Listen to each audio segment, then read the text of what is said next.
What's going on, everyone, and welcome back to the channel. In this video, we're going to be going over the June 3rd baseball games. We had 12 of them yesterday. Kicking this video off a little bit later than normal on a Friday here. I got to sleep in today for an extra hour and a half, so 7-ish on the West Coast, early morning here. But we're going to be going over it. 12 games. Before we do, go down there, join the community, subscribe to the channel. We do these review videos every day, as well as a power rankings video every Sunday, and intertwined in there random videos here and there. Jays were out of action yesterday, so we're going to kick things off with the Atlanta Braves and the Washington Nationals. Braves 5, Nationals 1, and the Braves bouncing back, needing a win off these Nationals in order to maintain some pace in this division, not fall too far below 500. They need to be beating the teams that are behind them, and at least they take one off the Nationals after losing the last two. Albus has a good game 3-hit performance. We have Swanson hitting his 10th home run of the season, and then none for the Nationals. Davidson, first time I've seen him getting the start for the Braves. Goes 5.2 innings here. 5 walks, 5 Ks, no earned runs. Corbin on the other side, 5.1, 4 earned runs, a couple of Ks. Tucker Davidson, it looks like his name. He makes his debut in 2020, so he's still a relatively young guy, 25-year-old, getting the start for the Braves, which they need. They need to start giving some of their younger guys more of a chance, I guess, to prove that they're capable. Rays 9, Yankees 2, and the Rays avoiding losing the series here, and they actually tie the series 2-2, taking one off of Garrett Cole and handing him his 6th loss of the season. The Yankees took a 1-0 lead in the third here before the Rays pretty much put up the rest of their runs, all 9 of them over the next couple innings, take a 9-1 lead, and the Yankees added one innocent run at the end. Brett Gardner hit his first home run of the season in that third inning there, and Aguilar hits his 3rd of the season, so both home runs were given up by Yarborough, and that was all the runs that the Yankees were scored. Meadows hits his 14th of the season, a 2-run shot off Garrett Cole in the 4th, and that's the difference. Yarborough was 9 complete game here, 2 innings pitched, 6 Ks. If he was a member of Oakland, he'd be getting that golden trident. And Garrett Cole goes 5 earned runs, 7 strikeouts. This has got to be very well possibly Yarborough's first time going a complete game. I can't even think of a time I've seen that. So congratulations to him. And the Rays just continue to show different ways of using their pitchers. It's pretty intense. Red Sox 5, Astros 1. We talked about it in the comments yesterday. Their offense has kind of slipped off in the series against the Astros, but they avoid the complete sweep, taking at least 1 here from the Astros, which is going to be big in their confidence. But they're going into a big series this weekend against the Yankees that we just talked about. It's going to be an awesome series. Seeing one of these teams can pull away with a nice series against the other. For this game specifically, Arroyo hits his first game of the season for the Red Sox. It was a 3-run home run in that 2nd inning there, and that's really where it all got started. They got a 5-0 lead, and the Astros added that 1 innocent run in the bottom of the 9th. Didn't mean much. Gurriel hit that home run, his 8th of the season. Odorizzi goes 3 earned runs, 2 Ks. He's still working his way back from injury. Although over those 3 innings pitched, he went 76 pitches, so quite a bit. And Martin Perez goes 7.20 earned run, 4 Ks in the win. Solid outing for him. He's had a pretty great season so far. Can't really complain about him. Rockies 11, Rangers 6, and the Rockies, I think that complete the complete sweep of the Rangers. So that's a big bounce for the Rockies. They're now 11 games away from 500, passing overall the Rangers in the standings. I think the Rockies very much could be a much better team than it looks on paper, and a lot of it has to do with they have to play the Padres, they have to play the Dodgers, they have to play the Giants. All those games, their division's really stacked, so the deck is definitely stacked against them. Blackman had a good outing, 3-hit performance. Tapia as well. Blackman hitting his 4th home run of the season, starting to finally heat up a little bit here after really slow start to the season for him. Trevor Story, as you see, not in the lineup today.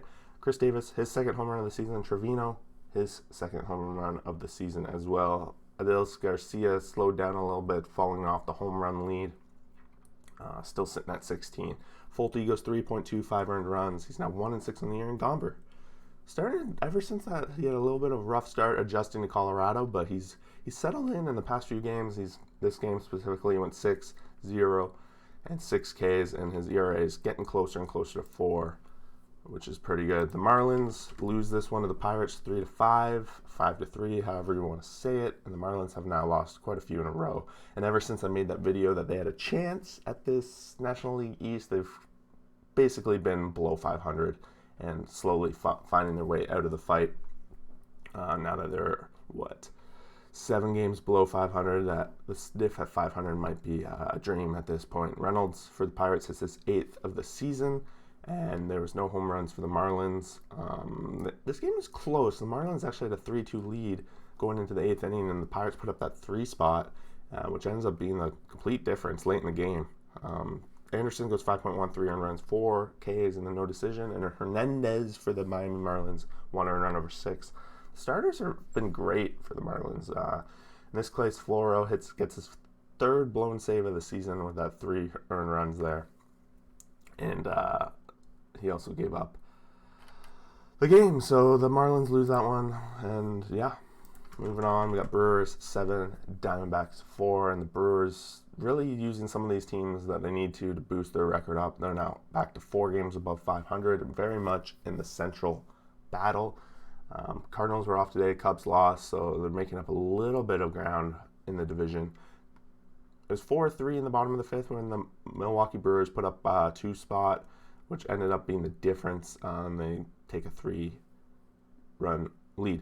Bradley Jr. hits his 5th home run of the season. Yelich had a nice home run, a 3-run bomb in this one, his 2nd of the season, just in time. Yelich might start to be heating up right when the Brewers need him most.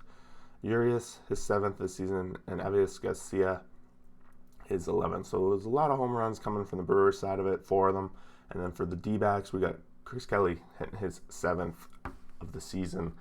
Duplantier goes 4, 5 earned runs, 3 strikeouts. Brett Anderson, 4.13 earned runs, 1 K. And then the Brewers use their solid bullpen to close the door and only give up 1 earned run the rest of the way, pick up the much-needed win.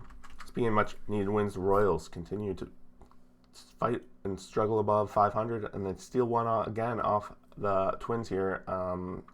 Much needed to stay within this hunt for a wild card. They're only 2 games back in a wild card spot, so the Royals are very, very much in the hunt. Donaldson had a 2 home run performance, but it's not enough. 3 hits in the game and 2 RBIs, both solo shots, not enough. Salvador Perez answered back on the other side with 2 home runs of his own. He's up to 14 on the season. I think that leads catchers amongst the league. Dozier is up to 7, and yeah, the Royals find the win. Bubic goes 4.13 earned runs, 6 Ks, and J.A. Happ 5 earned runs over 5, and then no decision. Oops. And yeah, the Twins continuing to have a rough season. White Sox 4, Tigers 1. This one was a very good game from the pitcher standpoint. Casey Miz had a good outing here. Not enough, but he kept the White Sox at bay for the most of the game. It's 2-1 after 6 innings here. Castro hits his 4th home run of the season off Lance Lynn. It was the only run the Tigers put up. And then for the White Sox, we got Mercado hit his 5th. Lamb hit his 4th. Both those coming off Miz. Grandal comes in, gets his 7th. That one was off of Miz in the 7th inning. And then in the 8th, Tim Anderson gets his 6th of the season off Daniel Norris. So Miz had 7 innings, 3 earned runs, 6 Ks, all of the earned runs coming off home runs. So overall, a little bit home run issue, but overall, I think the Tigers like what they're seeing with Miz going forward. Lance Lynn does his thing, 6 innings pitched, 1 earned run, 6 Ks. He goes 89 pitches, so he's definitely been keeping his pitch count down compared to last year, but he's been getting the wins. He's now 7-1 on the year. Reds 4, Cardinals 2. This one was a lot of offense early in the game. It was 3-2 after 2 innings, and then the Reds added 1 innocent run in the 8th. A couple of times the Reds could have added more. They just didn't get it done. They didn't get the timely hitting, and they had 10-hit nights. Overall, Winker had a nice 3-hit night, continues to be monster. Castellanos had a 2-hit night himself. These 2 guys are tops in the league in average with 364 and 348. Winker, 14th home run of the season. That one came off Wainwright as a 2-run shot. That was in the top of the 2nd. Wainwright goes 7, 3 earned runs, 4 Ks. Wainwright continues to put up lots of innings, and at least on the very least, he's eating up innings for the Cardinals. Don't know if he'll continue to be able to do that all season. He has a little bit of rough outings here and there, but that's all right. Gutierrez on the other side, 5 innings pitched, 2 earned runs, 3 Ks, and the win gets his first win of the season. Nice win for the Reds. And I said the Cardinals were out of action. I said that earlier, but they actually lost. So both the teams lost, and the Brewers made up 1 game on both of them. Mariners 6, Angels 2. Angels were out 2-0 early in this one, but Mariners answered right back, and they are back to 500.